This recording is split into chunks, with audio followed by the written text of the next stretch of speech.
نحمدہ و نصلی علی رسول الکریم اما بعد۔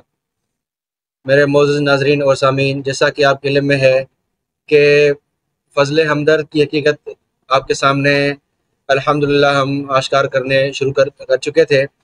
آپ کے سامنے پہلے 3 پارٹس میں یہ ہم نے واضح کیا تھا کہ فضل ہمدرد حقیقت میں ایک تقیہ باز شیعہ ہے، یہ سنی کے روپ میں شیعہ بن کر آیا ہے۔ جس طرح میں نے آپ کے سامنے 3 پارٹس میں اس کے 2 دلائل دیے ہیں، اب یہ تیسری دلیل میں انشاءاللہ آپ کے سامنے پیش کر رہا ہوں کہ یہ تقیہ باز شیعہ ہے، سنی نہیں ہے۔ تو آئے ذرا پہلے اس کی ویڈیو سنیں، پھر ہم آتے ہیں حقیقت کی طرف۔ یہ آئیں ذرا اس کی ویڈیو دیکھیں، پھر آتے ہیں اگلے بات کی طرف۔ تو قرآن کس نے جمع کیا تھا؟ قرآن تو اول تو رسول اللہ صلی اللہ علیہ وآلہ وسلم نے اپنی حیات طیبہ میں ہی اس کو جمع کیا، ٹھیک ہے، اور یہ قرآن مجید کے اندر ہے، نالینا جمع ہوا قرآن، اور اس کا قرآن کرنا یہ ہمارے اوپر ہے۔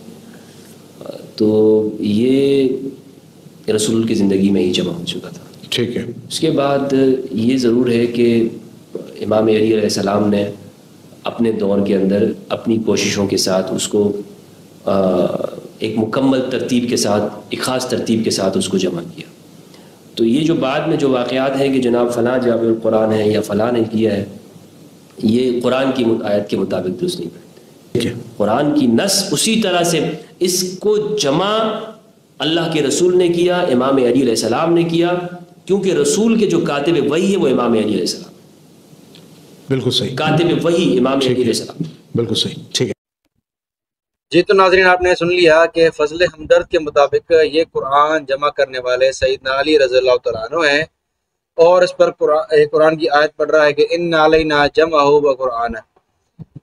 آئیں ذرا اس کی ذرا حقیقت دیکھیں کہ یہ کس کا عقیدہ ہے کہ قرآن کس نے جمع کیا ہے، پھر آتے ہیں حقیقت کیا ہے اس پر۔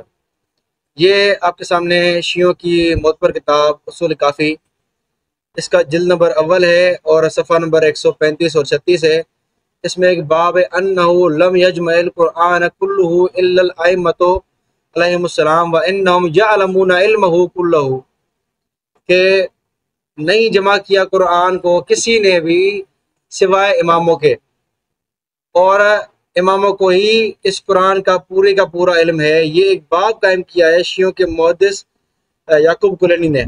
اب آئیں دیکھتے ہیں روایت میں کیا کہتا ہے کہ سمیت ابا جعفر، امام باقر سے روایت کرتے ہیں، یقول مدعا احد من الناس انہ جمع القرآن کلہ کما انزل الا کذاب وما جمعہ وحفظہ کما نزلہ اللہ تعالی الا علی بن ابی طالب والائمۃ من بعدہم، کہ امام باقر نے فرمایا کہ جو یہ دعویٰ کرے کہ میں نے قرآن جمع کیا ہے پورے کا پورا جس طرح نازل ہوا تھا سوائے جھوٹے کے، یعنی جھوٹا بندہ یہ کہہ سکتا ہے کہ میں نے قرآن جمع کیا ہے، کیونکہ اس قرآن کو جمع کیا ہے اور یاد کیا ہے مگر علی بن ابی طالب نے اور ہمارے اماموں نے۔ اب یہ عقیدہ کن کا ہے؟ شیعوں کا عقیدہ ہے کہ قرآن پاک جمع کرنے والے سیدنا علی رضی اللہ تعالیٰ عنہ ہیں۔ لیکن آئیں دیکھیں کتب اہل سنت میں کیا لکھا ہوا ہے، کیونکہ یہ آپ کو اپنے آپ کو اہل سنت کہلاتا ہے نا، تو عقائد رکھتا ہے شیعوں والے۔ تو میں نے تو پہلے بیان کیا کہ شیعوں والا عقیدہ ہے کہ قرآن سیدنا علی نے جمع کیا ہے اور کسی نے جمع نہیں کیا ہے، جو یہ دعویٰ کرے گا وہ جھوٹا ہوگا۔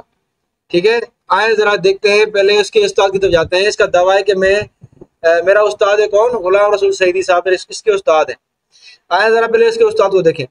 یہ میں نے ان کی شرح بخاری کھولی ہوئی ہے، نعمت الباری فی شرح البخاری، اس کا کتاب و تفسیر ہے، جلد نمبر 8 میں صفحہ 170 صفحہ ہے۔ دیکھیں کیا لکھا ہے کہ اس کے استاد نے کیا لکھا ہے۔ لکھا ہے رسول اللہ صلی اللہ علیہ وسلم نے اپنی حیات مبارکہ میں قرآن مجید کو اس لیے جمع نہیں کیا تھا کہ ان دنوں مسلسل وحی نازل ہوتی رہتی تھی۔ اب بقول اس کے قرآن اللہ کے نبی نے جمع کروایا ہے، سیدنا علی نے جمع کیا ہے، لیکن یہاں اس کا استاد کیا کہہ رہا ہے بخاری کی شرح میں کہ اللہ کے نبی نے قرآن جمع نہیں کیا کیونکہ قرآن نازل ہوتا رہتا تھا، اسی لیے کچھ آیتیں منسوخ ہوتی تھی، کچھ ناسخ ہوتی تھی، اور بعض آیات میں اضافہ ہو جاتا تھا، اس لیے آپ کی حیات میں قرآن مجید کو جمع کرنا ممکن نہ تھا۔ تو جب رسول اللہ صلی اللہ علیہ وسلم کی وفات ہو گئی اور اب یہ احتمال نہ تھا کہ کوئی آیت منسوخ ہو جائے گی، تو حضرت ابو صدیق رضی اللہ تعالیٰ عنہ نے قرآن مجید کو جمع کرنے کا اہتمام کیا۔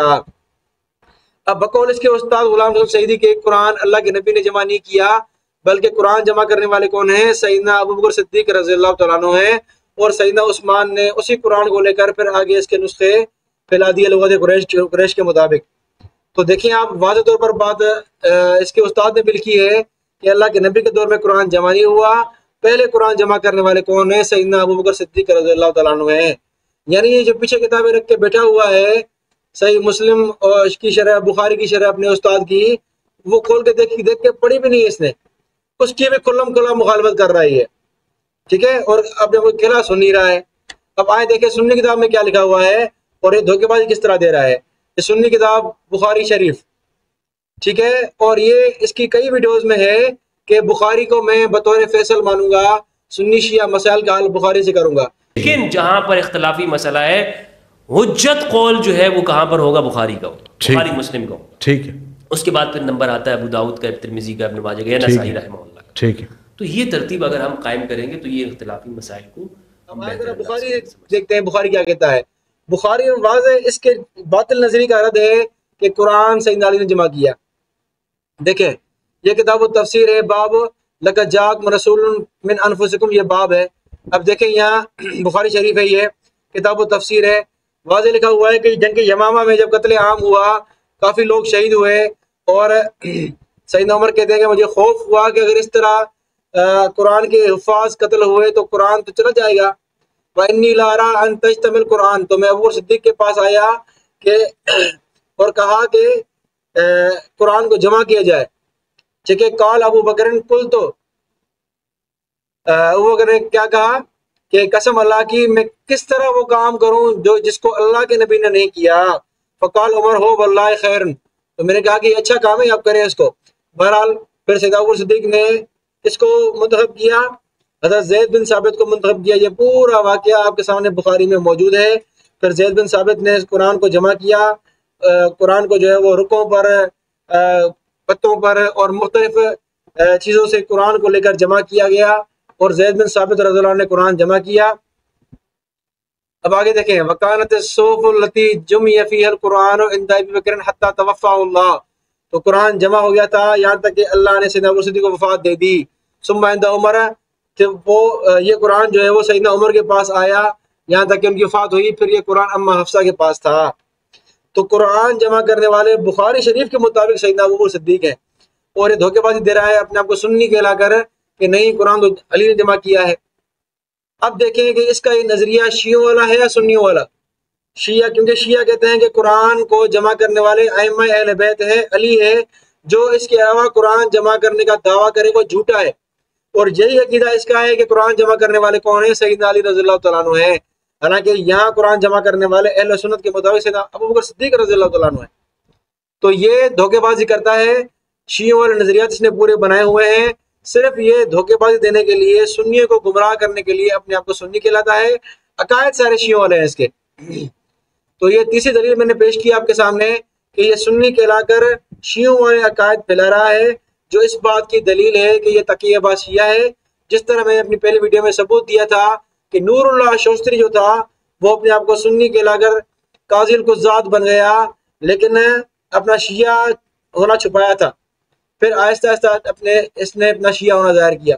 اسی طرح یہ میں کہتا ہوں کہ یہ آج کے دور کا نور اللہ شوستری ہے، جس طرح وہ تکیہ کر کے سنی ظاہر ہوا تھا اور آخر میں اس کا بھانڈا پھوٹا، یہ بھی آج کے دور کا نور اللہ شوستری ہے، یہ بھی تکیہ کر کے سنی بن کے گھسا ہے اور عقائد شیعوں والے پھیلا رہا ہے۔ تو الحمدللہ تیسری دلیل میں نے پیش کی آپ کے سامنے، جس سے اس کا تکیہ باز شیعہ ہونا واضح ہو رہا ہے۔